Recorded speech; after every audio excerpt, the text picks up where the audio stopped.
Oke. Assalamualaikum warahmatullahi wabarakatuh. Waalaikumsalam warahmatullahi wabarakatuh. Selamat siang, Ibu. Perkenalkan kami mahasiswa program studi pendidikan teknologi informasi. Pada kesempatan ini, kami akan melakukan wawancara untuk memenuhi tugas mata kuliah psikologi pendidikan dengan fokus pada perkembangan sosial dan hubungan antar siswa di lingkungan sekolah. Nah, terima kasih atas kesediaan Ibu untuk meluangkan waktu buat kami.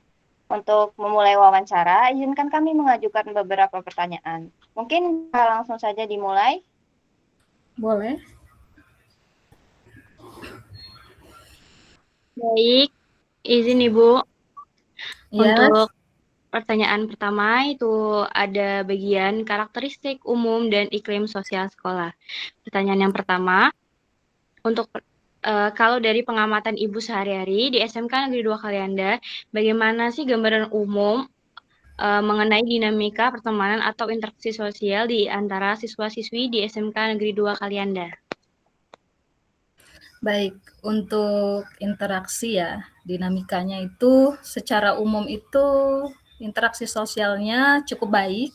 Mereka mudah bergaul, aktif, dalam kegiatan belajar pun seperti itu. Dan untuk organisasi juga mereka aktif.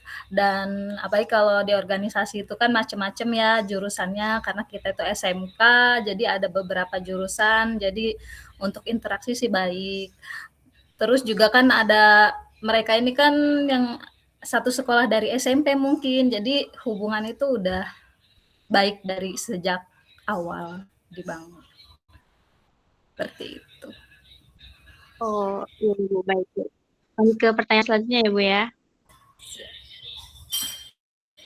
Pertanyaan selanjutnya, di perkuliahan kami mempelajari kalau remaja itu sangat dipengaruhi oleh kelompok teman sebaya per grupnya. Nah, kalau di sekolah ini tuh bagaimana Ibu melihat pengaruh kelompok pertemanan tersebut terhadap perilaku siswanya? Apakah lebih banyak membawa dampak positif atau sebaliknya? Kalau sejauh ini untuk perkelompok itu pasti ada, pertemanan berkelompok ada. Interaksi itu cukup baik, tapi beberapa siswa juga memilih berkelompok karena mungkin ada sistem sosial ya, cocok-cocokan mungkin, atau emang sudah berteman dari SMP jadi tetap berkelompok walaupun beda jurusan. Gitu juga dengan pertemuan pertama ketika menjadi siswa baru, mungkin ketika ngobrol bareng itu nyambung, akhirnya ada kelompok-kelompok tertentu. Untuk dampaknya relatif ya, positif dan negatifnya itu ada aja, tapi untuk banyak atau tidaknya itu balik lagi ke kelompok masing-masing. Tapi sejauh ini sih ada dampak negatifnya dan ada dampak positifnya dari beberapa kelompok siswa SMK Negeri 2 kalian. Baik Ibu, pertanyaan selanjutnya. Terkait lingkungan yang sehat, program atau pendekatan konkret apa saja yang sudah pihak BK lakukan untuk membangun iklim sosial yang positif dan inklusif di antara para siswanya? Kalau untuk dari bimbingan konseling itu kami sudah melaksanakan layanan bimbingan klasikal. Nanti dari bimbingan klasikal itu akan kami amati sebagai guru BK, ada beberapa hal yang akan ditindaklanjuti. Nanti biasanya ada juga bimbingan kelompok, atau mungkin ketika terjadi masalah tertentu yang masalahnya sama bisa dijadikan konseling kelompok dalam kegiatan atau penguatan karakter siswa. Terus untuk kerjasama dengan wali kelas juga penting, yang siswa mengikuti organisasi-organisasi tertentu untuk menciptakan sekolah yang aman dan inklusif. Seperti itu. Baik Ibu, selanjutnya akan dilanjutkan oleh teman saya. Baik, silakan. Baik Ibu, izin masuk ke topik yang cukup krusial nih Bu, yaitu tentang perundungan. Kalau boleh tahu, apakah kasus bullying, baik yang sifatnya verbal, fisik, atau mungkin cyberbullying, di media sosial masih sering terjadi atau dilaporkan oleh siswa di SMK N2 Kalianda ya, Bu? Untuk bullying ini kan banyak macam ya, ada siber, ada verbal, ada fisik. Tapi untuk sejauh ini, untuk di SMK Negeri 2 Kalianda itu mungkin hanya sebatas verbal, sebatas lelucon. Kalau dulu mungkin ada sempet yang siber, cuman untuk tahun ini sudah berkurang. Jadi kalau untuk verbal itu sering ya, jadi sekarang kan candaan-candaan aja termasuk sifatnya bullying. Nah itu, tapi sifatnya masih sebatas bercanda untuk di SMK Negeri 2. Jadi sejauh ini belum ada sampai yang fatal, dan mudah-mudahan tidak ada karena di sekolah kami punya tim anti bullying. Seperti itu. Tapi kami tetap melakukan pengawasan terhadap siswa-siswa di luar sana karena bully itu bukan hanya terjadi sesama teman, tapi bisa juga terjadi antar sekolah. Baik, selanjutnya kalau dari analisis, perilaku agresif atau bullying ini seringkali merupakan hasil meniru dari lingkungan ya, Bu ya. Entah itu dari tontonan atau media sosial. Menurut pandangan Ibu, faktor utama apa sih yang biasanya paling memicu siswa sampai melakukan tindakan perundungan tersebut? Faktor utamanya itu biasanya saling ejek. Mungkin ada kekurangan sesuatu di diri siswa itu sendiri, akhirnya jadi bahan olok-olok teman sekelasnya atau teman kelompoknya, seperti itu. Tapi untuk sejauh ini ya itu tadi, belum sampai terjadi yang akhirnya bertengkar atau jadi berantem sesama teman. Tapi kalau untuk antar sekolah itu pernah terjadi, dan baru terjadi kemarin 2 minggu yang lalu. Antar sekolah ya diselesaikan secara pihak kekeluargaan, seperti itu.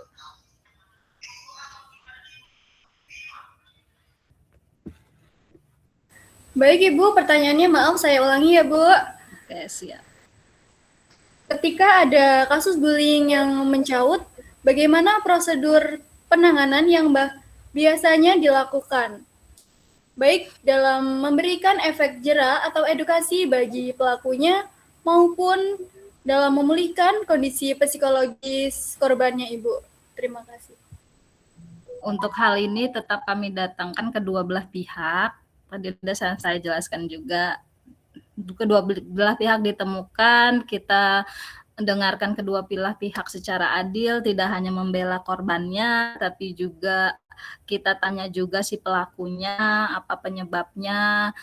Terus juga kalau bisa kita undang orang tuanya, karena bagaimanapun orang tua harus tahu apa yang terjadi dengan anak di sekolah. Dan ini agar tidak memicu perselisihan di luar sekolah. Jadi bagaimana nanti dihadapkan keduanya itu untuk mencapai kesepakatan bersama, dan mungkin yang telah kami lakukan di sekolah, kami akan buat surat perjanjian tertentu agar hal tersebut tidak terulang kembali, seperti itu. Baik Ibu, apakah boleh izin bertanya Bu? Tadi kan kata Ibu, tadi ada kasus bullying. Nah dari SMK 2 Kalianda dan sekolah lain yang baru ini terjadi Bu. Nah itu apa masalahnya itu penyebabnya itu Bu? Apakah seperti ol-olokan tadi Ibu? Kalau untuk antar sekolah itu biasanya mereka kayak dendam lama sih. Karena kan kita kan punya kakak-kakak tingkat nih. Kita punya kakak-kakak tingkat, mereka kan udah lulus. Nah, itu mungkin diteruskan ke adik-adik tingkatnya. Jadi kayak turun temurun lah dendam itu. Jadi bukan saling ejek kalau di situ jatuhnya. Jadi saling tantang menantang, bukan bully. Jadi jatuhnya bukan bully, tantang menantang, yang untuk janjian ketemuan dan akhirnya terjadi aksi tawuran, seperti itu. Dan untuk bully itu nanti itu terakhir itu di jalan anak sekolah itu digiring dengan siswa kami di suatu tempat, akhirnya bajunya dilepas, diinjek-injek segala macam, itu udah terselesaikan dan itu juga masuk polsek karena pihak yang terkait lapor langsung ke polsek. Jadi sudah didamaikan secara kekeluargaan oleh pihak yang berwajib. Baik, terima kasih Ibu. Selanjutnya akan dilanjutkan oleh teman saya.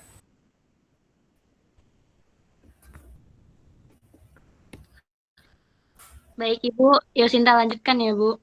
Siap. Selain bullying, konflik atau perselisihan biasa antar siswa kan pasti ada.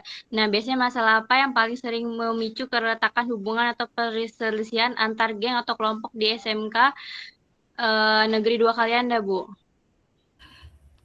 Nah, ini dari sudut pandang ya, sudut pandang siswa itu biasanya itu kurangnya mengelola emosi, kurangnya berpikir panjang siswa dengan apa yang akan terjadi nanti. Yaitu tadi karena dendam lama. Dendam lama mungkin turun-temurun dari kakak kelas atau kakak tingkatnya, akhirnya dipanas-panasin, karena panas nggak bisa kontrol emosi, terjadilah konflik.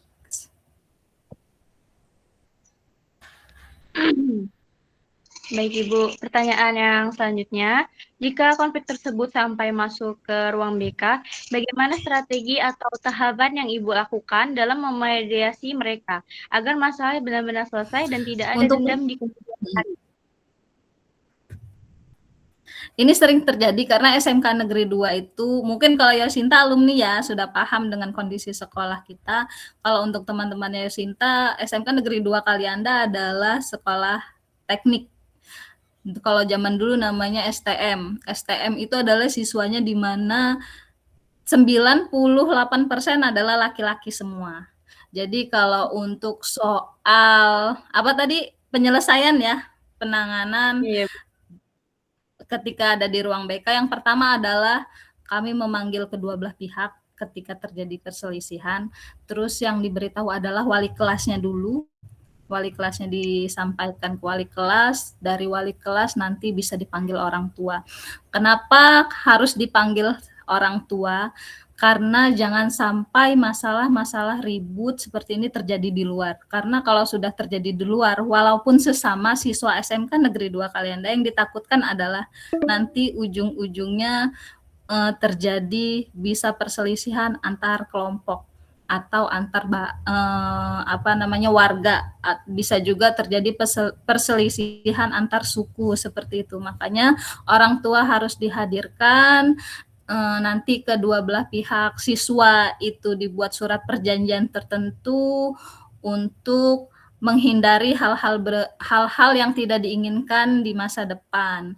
Hal itu di perjanjian itu apabila terulang kembali, mereka siap untuk mengundurkan diri dari SMK Negeri 2 Kalianda. Seperti itu, agar hal-hal seperti itu tidak terjadi di lain hari ataupun di luar lingkungan sekolah.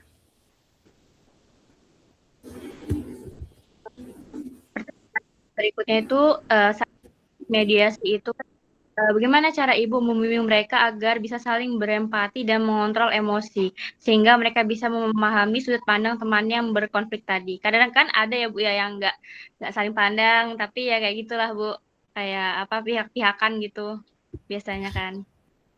Nah, itu tadi kita menghadirkan orang tuanya, karena empati itu nggak tiba-tiba ya. Empati kan rasa.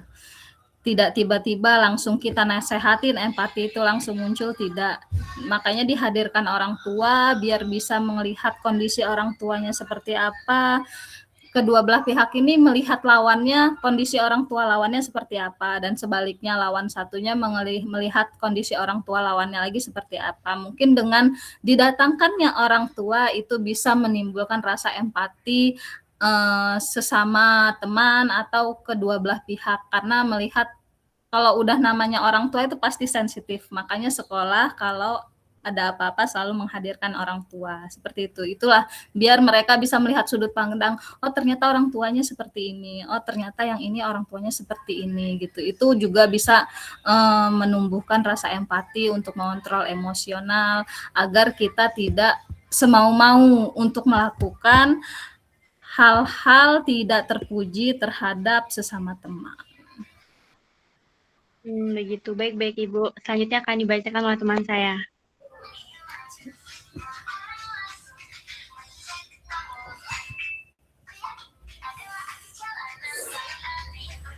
Baik Ibu, selain siswa yang terlibat konflik, pasti ada juga siswa yang cenderung menutup diri. Bagaimana cara Ibu mendeteksi atau mengidentifikasi siswa yang mengalami kesulitan bergaul atau bahkan merasa terisolasi dari teman-temannya ya Bu ya? Biasanya kalau di BK itu kita punya asesmen yang namanya sosiometri.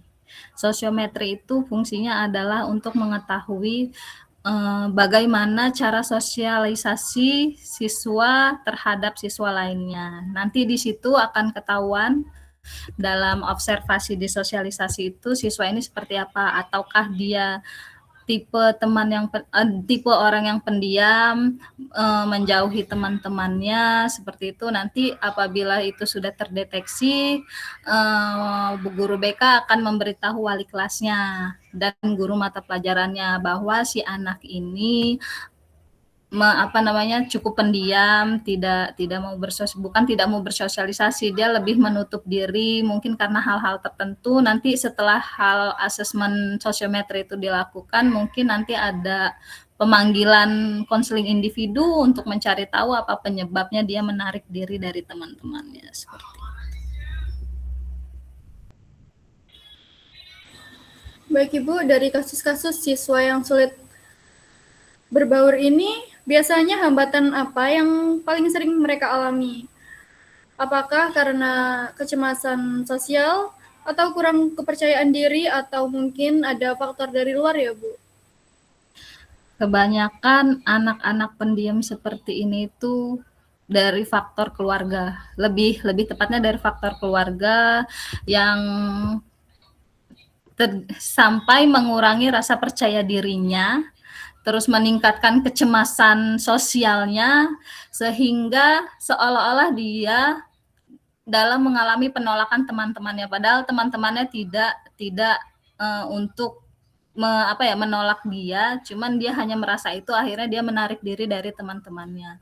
Yang paling faktor utama sih biasanya dari keluarga. Pengaruh keluarga itu sangat besar terhadap sosialis siswa di sekolah.